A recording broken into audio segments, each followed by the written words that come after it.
नमस्कार दोस्तों। Welcome to my YouTube channel that is unveiled radiology with doctor Shilpi Goyal. तो जैसा कि आप जानते हैं, हम ब्रेस्ट इमेजिंग सीरीज के बारे में डिस्कस कर रहे हैं। पार्ट 3 हम ऑलरेडी डिस्कस कर चुके हैं। पार्ट 4 हम डिस्कस कर चुके हैं। 4 वीडियोस मैंने डाले हैं, उसकी लिंक मैं इस वीडियो के डिस्क्रिप्शन के साथ शेयर करूंगी, प्लीज़ ज़रूर देखिए। और ये पार्ट 5 है हमारी इसी सीरीज में, जिसमें हम ब्रेस्ट एमआरआई के बारे में बात करेंगे। तो दोस्तों, इसके पहले की वीडियोस में पार्ट 1 में हमने बात की थी ब्रेस्ट की संरचना कैसे होती है, अल्ट्रासाउंड कैसे करना होता है, और यंग मरीजों में जो 35 ईयर्स है, यंग पेशेंट है, उसमें ब्रेस्ट की कौन कौन सी बीमारियां हो सकती हैं, उस बारे में हमने बात की थी। पार्ट 2 वीडियो में हमने बात की थी ब्रेस्ट कैंसर की अवेयरनेस के बारे में, खुद घर पे बैठ के ब्रेस्ट को एग्जामिन कैसे करें कि कोई गांठ तो नहीं है, किन मरीजों में हाई रिस्क होता है कैंसर पैदा होने का, और जो 35 ईयर्स से ज़्यादा एज की मरीज हैं उनमें ब्रेस्ट की क्या क्या बीमारियां हो सकती हैं, अल्ट्रासाउंड का रोल क्या है। पार्ट 3 वीडियो में हमने मेमोग्राफी की बात की थी, और पार्ट 4 में हमने बात की थी बिराट स्कोर, जो एक इम्पॉर्टेंट स्कोर होता है जो लीजन्स का, जिससे पता लगाया जाता है कि कौन सा लीजन में कैंसर होने की संभावना कितनी ज़्यादा है। तो अब आज हमारा ये पार्ट 5 वीडियो है ब्रेस्ट एमआरआई के ऊपर। ब्रेस्ट एमआरआई एक बहुत इंपॉर्टेंट इन्वेस्टिगेशन है। ये फंक्शनल डिटेल्स भी देता है ब्रेस्ट के बारे में, जब कॉन्ट्रास्ट एडमिनिस्टर करते हैं तब। तो बहुत अच्छे से मॉर्फोलॉजी और फंक्शन को बताता है, और जो ब्रेस्ट में अगर कोई लीजन है, एब्नॉर्मेलिटी, उसको अच्छे से डिटेक्ट कर सकता है। अब बात आती है इंडिकेशंस की कि आपको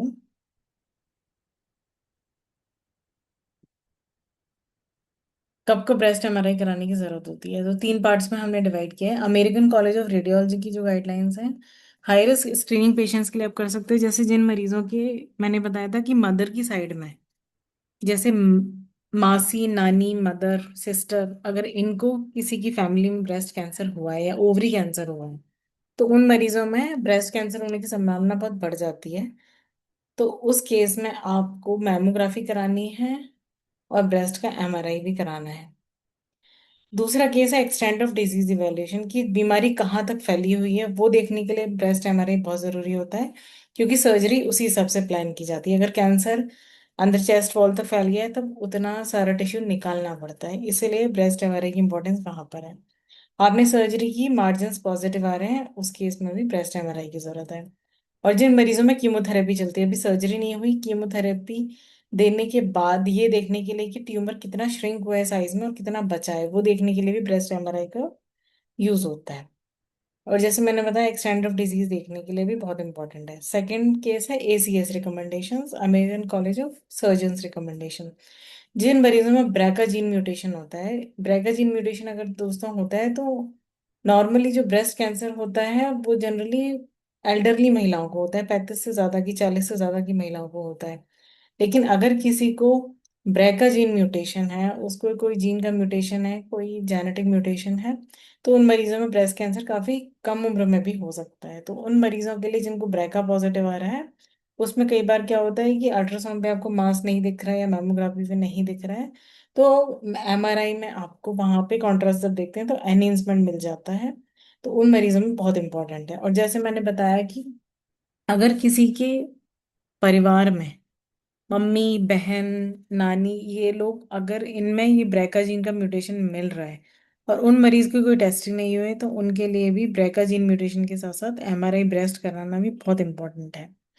बाकी और इंडिकेशंस हो सकते हैं प्रॉब्लम सॉल्विंग टूल की तरह से, जैसे कि ब्रेस्ट की सर्जरी हो गई, उसके बाद ब्रेस्ट की जो संरचना है वो डिस्टॉर्ट हो गई है, तो आपको अल्ट्रासाउंड पे या मैमोग्राफी पे बहुत कुछ नहीं दिख रहा है।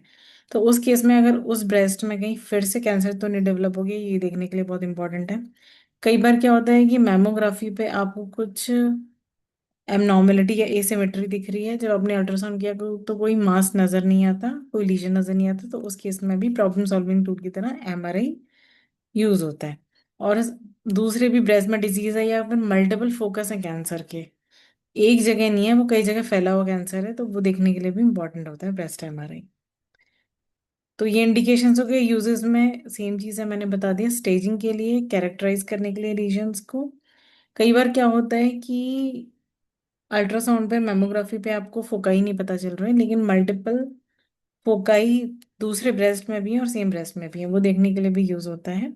और अगर डक्टल कार्सिनोमा इन सीटू है तो उसमें कई बार क्या होता है कि कुछ ऑकल्ट इन्वेजिव कंपोनेंट होता है, वो देखने के लिए भी यूज होता है। और जैसे मैंने बताया, जिन मरीजों में कीमोथेरेपी चल रही है, सर्जरी नहीं हुई है, तो ये देखने के लिए भी यूज होता है कि ट्यूमर कितना श्रिंक हुआ है। अब किन मरीजों को ब्रेस्ट एमआरआई नहीं करा सकते हैं? अगर जैसे मैंने बताया कोई मैग्नेटिक ऑब्जेक्ट उनकी बॉडी में है, जैसे पेस मेकर है, इंसुलिन पंप, बायोस्टिमुलेटर है, कोई हियरिंग एड लगा हुआ है, कॉकलियर इम्प्लांट है, तो वो नहीं करा सकते हैं। एन्यूरिज्मल क्लिप्स है, वो नहीं करा सकते हैं। प्रेगनेंसी में रिस्क और बेनिफिट रेशियो के हिसाब से असेस करके कराया जाता है। प्रेगनेंसी में कोई एब्सोल्यूट कॉन्ट्राइंडिकेशन नहीं होता, ऐसा नहीं है प्रेगनेंसी में नहीं करा सकते हैं। वो डिपेंड करेगा कि अगर आपको उससे बेनिफिट ज़्यादा हो रहा है तो करा सकते हैं। अगर बॉडी में कोई मेटेलिक फॉरेन बॉडी के अंदर घुसी हुई है, या कोई मेटेलिक गोली या ऐसा कुछ ऑब्जेक्ट है बॉडी के अंदर, तो भी नहीं करा सकते, क्योंकि वो मैग्नेटिक फील्ड में बॉडी को हार्म पहुंचा सकता है। अब बात आती है टेक्निक कैसे करना है। टेक्निक में सबसे पहला पॉइंट आता है प्रिपरेशन का, कि हम मरीज को तैयार कैसे करेंगे। तो सबसे पहले हमें मरीज की सीरम क्रिएटिनिन और किडनी फंक्शन टेस्ट देखनी होती है, रिपोर्ट। क्योंकि जो एमआरआई के लिए बॉडी में एक केमिकल जिसको हम कहते हैं कॉन्ट्रास्ट, वो डाला जाता है। तो अगर किडनी फंक्शन नॉर्मल नहीं है तो वो जो कॉन्ट्रास्ट होता है वो बॉडी में जमा हो जाता है और बॉडी को नुकसान पहुंचा सकता है। इसलिए जब भी आप एमआरआई कराने जा रहे हैं तो सबसे पहले, कॉन्ट्रास्ट एमआरआई कराने जा रहे हैं, ब्रेस्ट एमआरआई कराने जा रहे हैं, तो सबसे पहले रीनल फंक्शन टेस्ट रिपोर्ट अपनी ज़रूर करा लें। दूसरी चीज़, मरीज को हम समझाते हैं कि ये प्रोसीजर कैसे किया जाएगा, इसकी क्या एडवांटेजेस हैं, और जो कॉन्ट्रास्ट इंजेक्ट करते हैं उसका रिस्क क्या है और उसका बेनिफिट क्या है। प्रोसीजर के दौरान हिलना नहीं है, किस तरह से प्रिपरेशन करनी है, ये सारी चीज़ें मरीज को हम समझाते हैं। और मरीज से एक इन्फॉर्म्ड कंसेंट, एक कंसेंट फॉर्म साइन कराते हैं जिसपे उसके सिग्नेचर होते हैं। और इसके बाद जब मरीज अपना ये सब करके आता है, उसके बाद ये हम इंश्योर करते हैं कि ऐसा कोई ऑब्जेक्ट, कोई हियरिंग एड तो नहीं है, insulin pump, cardiac pacemaker, aneurysmal clips, metallic object body के अंदर तो नहीं है। और मरीज जब एमआरआई के लिए आता है तो मेटालिक ऑब्जेक्ट, इयररिंग्स, ज्वेलरी, ये सब कुछ बॉडी में से निकाल के आता है। और उसके बाद मरीज को एक गाउन दिया जाता है जो जनरली फ्रंट ओपन होता है, उसको पहन के पेशेंट बैठ जाता है। उसके बाद एक आईवी लाइन कैन्युला डाला जाता है, क्योंकि इसी से हम कॉन्ट्रास्ट इंजेक्ट करते हैं, वो केमिकल इंजेक्ट करते हैं जिससे जो ब्रेस्ट में अगर कोई ट्यूमर है या गांठ है जो अच्छे से पता चलती है इस केमिकल के द्वारा। उसके बाद क्योंकि एमआरआई मशीन में शोर बहुत होता है, इसलिए मरीज को कानों में लगाने के लिए ईयर प्लग्स दिए जाते हैं, जिससे उसे शोर कम महसूस और कंफर्टेबल रहे। क्योंकि 20-25 मिनट का टाइम लग जाता है। और पेशेंट जब लेट जाते हैं हम उसे इंस्ट्रक्शंस देते हैं कि आपको बिल्कुल स्टिल रहना है, मूव बिल्कुल नहीं करना है। अगर क्योंकि मूव करते हैं तो इमेज ठीक से नहीं आती है, और पेशेंट को दोबारा दोबारा वो रिपीट करना पड़ता है स्कैन। और जो केमिकल इंजेक्ट करते हैं वो मरीज के वजन के हिसाब से नाप कर इंजेक्ट किया जाता है, इसलिए पेशेंट का वजन पहले नापते हैं, उसके हिसाब से केमिकल की मात्रा इंजेक्ट की जाती है, कॉन्ट्रास्ट की मात्रा इंजेक्ट की जाती है। और अगर किसी मरीज को अंदर क्लॉस्ट्रोफोबिक है, कोई मरीज क्राउडेड स्पेसेस से फोबिया है, जिसे हम कहते हैं क्लॉस्ट्रोफोबिया मेडिकल भाषा में, जैसे बंद कमरे में घुटन होने लगती है, बंद कमरे से फोबिया होता है, तो उन मरीजों के लिए कोई उनका रिलेटिव या कोई अटेंडेंट उन्हें अकॉम्पनी भी कर सकता है रूम के अंदर, ये भी प्रोविजन होता है। अब बात आती है पेशेंट को पोजीशन कैसे करना है। तो पेशेंट पेट के बल लेटेगा इस तरह से, और एमआरआई स्कैनर में वो अंदर जाता है, प्रोन पोजीशन में लेटेगा। कुशन हम दे देते हैं उसको यूज करने के लिए। तो ये पेशेंट पोजीशन में होती है। प्रोन पोजीशन में किया जाता है, पेट के बल लेटता है मरीज, उल्टा लेटता है मतलब। अब हमारे सीक्वेंसेस कौन से यूज करने हैं? T1 weighted fat set sequence use करने हैं, ये प्री कॉन्ट्रास्ट और आफ्टर कॉन्ट्रास्ट यूज करना है। T2 वेटेड सीक्वेंस यूज करना है, डिफ्यूजन वेटेड इमेजिंग यूज करनी है, आपको ये सीक्वेंसेस यूज करने हैं।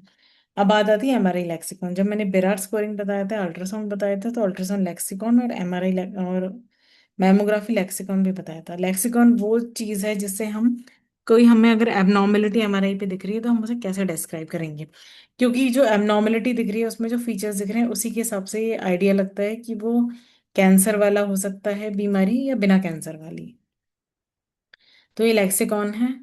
अब पहले 2013 में आया था, अब 2025 में आया है, तो 2013 से लेके 25 में काफी चेंजेस आ गए हैं। पहले लेस देन 5 mm अगर साइज था किसी रीजन का तो फोकस शब्द यूज होता था, अब ये फोकस शब्द हटा दिया गया है। और मास की कैरेक्टरिस्टिक्स में, मास बेसिकली 3D ओरिएंटेशन में होना चाहिए, तो मास की जो कैरेक्टरिस्टिक है, मतलब गांठ है जो, उसकी भी कैरेक्टरिस्टिक में चेंजेस है, वो मैं आगे की स्लाइड्स में बताऊंगी। और पहले टर्म हम यूज करते थे नॉन मास लाइक एनहेंसमेंट, जिसमें कोई मास डेफिनेट नहीं दिख रहा है, लेकिन एनहेंसमेंट है जो नॉन मास लाइक है, ये टर्मिनोलॉजी भी हटा दी गई है। अब T2 सिग्नल इंटेंसिटी ऐड कर दी गई, जिसका बहुत इंपॉर्टेंट रोल है। इंट्रामेम्ब्रेन लिम्फ नोड ऐड कर दिए गए हैं। बैकग्राउंड पैरेन्काइमल एनहेंसमेंट में मिनिमल हटा दिए गए हैं, मिनिमल अब शामिल हो गए नो एनहेंसमेंट में। रिब एनहेंसमेंट को बदल के कर दिया गया थिक रिब एनहेंसमेंट। और जो कैटेगरी 6 है, नॉन बायोप्सी प्रूवन, वो उसके लिए भी यूज कर सकते हैं जो सस्पिशियस मैलिग्नेंसी है और with in 2 centimetre biopsy proven malignancy है।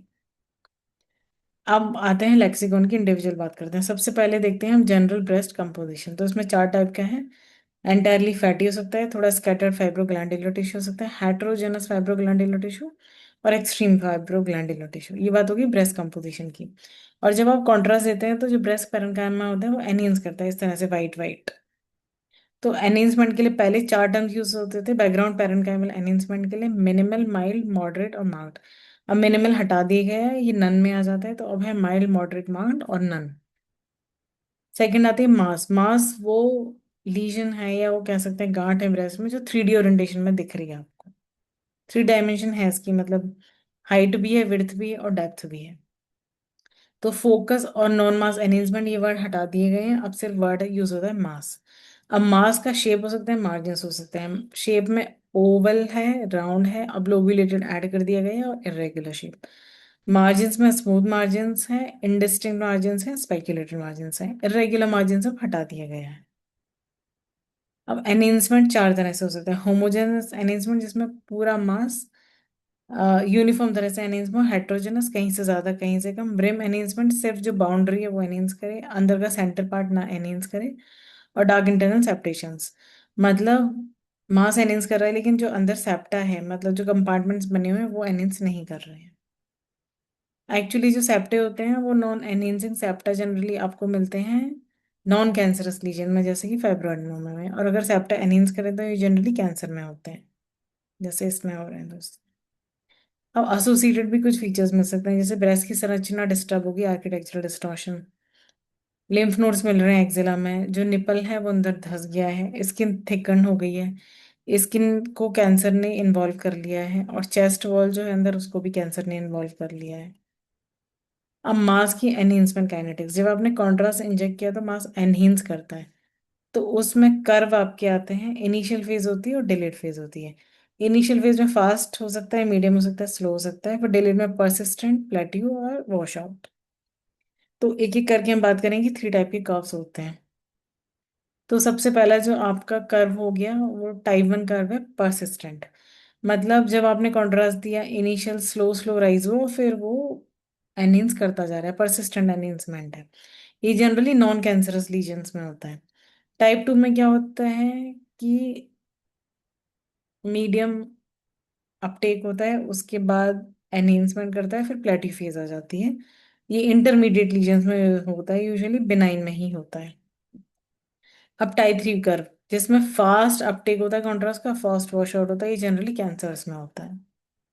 अब T2 सिग्नल मैंने बताया ऐड कर दिया गया है, तो मोस्टली जो मैलिग्नेंसीज होती हैं वो T2 सिग्नल में डार्क होती हैं। जो बिनाइन होते हैं नॉट कैंसर वाले, वो हाइपर इंटेंस होते हैं। जैसे फाइब्रोडेनोमा ब्राइट दिख रहा है T2 को, म्यूसिनस कार्सिनोमा है, ये जनरली आपको इंटरमीडिएट दिख रहा है। इन्वेसिव डक्टल कार्सिनोमा लो दिख रहा है।